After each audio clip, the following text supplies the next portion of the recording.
Ang di pa nakapag-comment, comment na lang kayo dito o i-share ninyo itong video para ang ating talakayin naman ay tungkol sa plug control. Hindi para di mawawala sa ere. Di balik kung balik tayo sa ating mga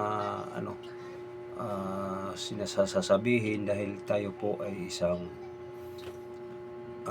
para malinawan ang mga mamayang Pilipino sa mga ginagawa ni Marcos. No? Ang flood control, mga kababayan, ay isang tinatawag na scam, scam o nakawan. Bay sinasabi nilang flood control para makaipon sila ng pera na galing sa buhis o lilituhin nila ang mamayang Pilipino para sa ganun sila ay magpapatuloy sa pagnakaw sa pera ng mamayang Pilipino. So, ang maraming nagtaka nga bakit niya ninakawan ang mamayang Pilipino. So, mga kababayan, ipaliwanag ko sa inyo, no. Ang pagnakaw ni Marcos sa pera natin sa mamayang Pilipino ay ito ang buhis natin, no. Bilyon-bilyon ang nanakaw, no. So, nasaan na ang pirang ninakaw? Yung nandoon pa si Saldico sa Senado, hindi pa lumayas, no? Kasi involvement si Saldico sa flood control o nakawan sa pera.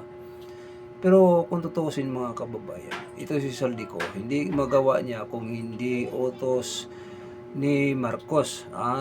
Totoo, hindi. So, mga kababayan, todo tanggi si Marcos. Lalo na ito si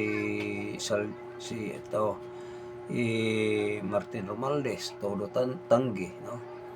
So, mga kababayan, hanggang naipon nila ang pera na milyon-milyon na inano na sa malita, tinatawag naman ito ang malita scandal, no? Malita scandal. So, yun, pumutok ito ang malitang skandal.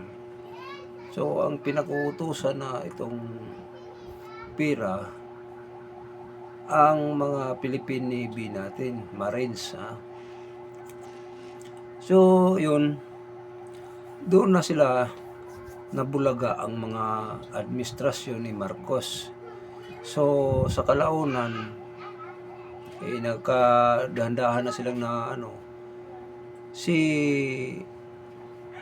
ang QGC una ang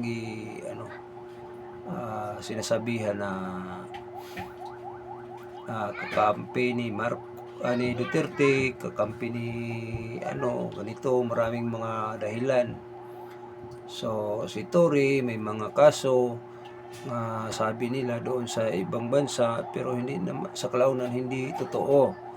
No, kung totoo naman wala namang kaso si Pastor Kibuloy sa ibang bansa.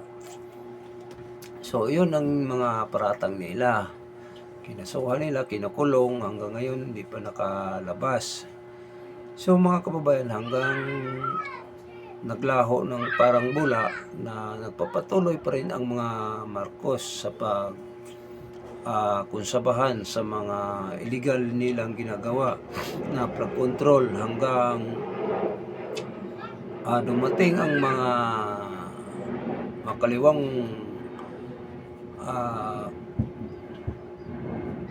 makaliwang gobyerno, tinatawag ng NPA, no. So ang NPA, mga kababayan, sila ang NPA nga legal, nandiyan na sa Senado, no. So dahil sa administrasyon ni Marcos ngayon hinuhuli naman si Duterte kasi may warrant daw galing sa ICC, hinahanap na ang warrant.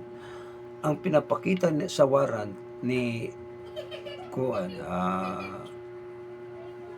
Torre, diyan lang sa cellphone o gawa-gawa lang pala nila. So ngayon mga kababayan, sino ba ang utak? So diretsahin na natin dito. Ang utak mga kababayan, bakit masasabi natin dito? Vulgar naman nito. Hindi naman masasabi natin nga sino-sino pa. Ang utak nga mga kababayan galing kay Marcos para dalhin siya sa daig. Doon siya mananagot sa mga ginagawa niya, mga sa sinasabi nilang one on drugs. So mga kababayan, dapat kung may sala si Duterte, dito dapat natin litisin sa ating bansa kasi taga rito siya, dito siya nagkakasala kung ganun man. Wala naman ng jurisdiction ang ating yung ICC dito sa atin. So madalit sabi, ang jurisdiction sa ICC, yun ang pinapairal nila nga may jurisdiction ang ICC dito, pero walang katunayan, walang jurisdiction. Ito si Bongbong Marcos, yun ang nagpapa-kidnap ni Duterte, no?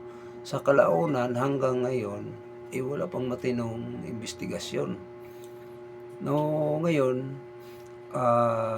balak naman nila nga hulihin si Bato,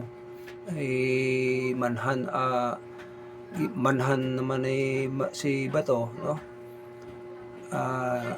Ito naman si NBI, itong NBI nga pulpol, dapat hindi siya sumusunod kasi piling Torre naman siya di ba? Ang ano niya piling Torre, pero hindi dapat ganun. Pero tandaan ninyo mga kababayan, itong mga naghahabol ni Marcos, naghahabol ni Duterte, naghahabol ni Bato, talagang may mananagot. Kasi inaabuso nila ang ating institusyon, inabuso nila yung pagkatao sa ating mamayang Pilipino, no? So wala, kumbaga sa nawala ng kalayaan ang ating bansa, no? Madalit sabi. So ngayon, may nasagap naman nating balita nga mga kababayan ay itong asawa ni Bato ay hulihin, ikulong para lalabas daw si Bato. So kung gagawin na ni tawag nito ni NBI, nagpakapiling Torre, diyan na siya may mangyayari sa buhay niya kung gagawin na yan. Kasi sa mamayang Pilipino, galit na galit, di ba?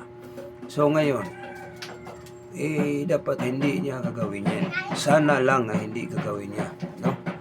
So, mga kababayan, huwag naman sanang ganun, no? Ang pagmalupit sa tao nga sa mamayang Pilipino, no? So mga kababayan, yun itong natin mga kababayan ay isa itong tinatalakay nitong umaga mga kababayan. Hindi pa nakapag-share, i-share ito. Comment lang kayo mga kababayan, no? So maraming salamat. Mabuhay ang ating Sara Duterte.